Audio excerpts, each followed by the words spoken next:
প্রথম মহাযুদ্ধের দিনগুলোয় সান কার্লোতে ইতালীয় জেলের এক খুপড়িতে কিছু সৈন্য, চোর আর মাতাল যেখানে বন্দী, সেখানে সোশ্যালিস্ট এক সৈনিক কপিং পেন্সিল দিয়ে আঁচড় কাটল দেয়ালে।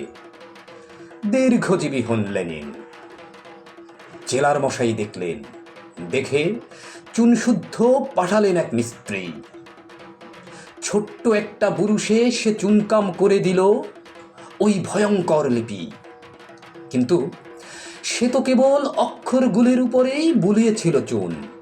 তাই এখন খুপড়ির উপর দিকে চুনেই জল জল করছে দীর্ঘজীবী হন লেনিন। তারপর এলো আর একজন বড়সড় এক ব্রুশ নিয়ে, গোটা দেয়ালে বুলিয়ে দিল চুন। ফলে বেশ খানিকক্ষণ দেখা গেল না কিছুই।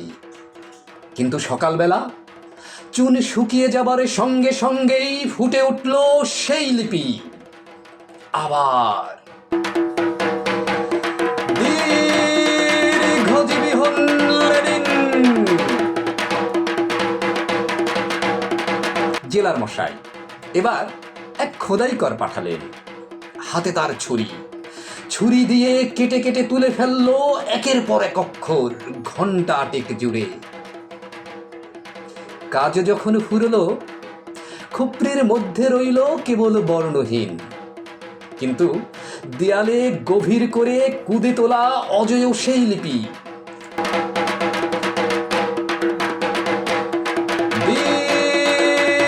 দীর্ঘজীবী হন লেনিন।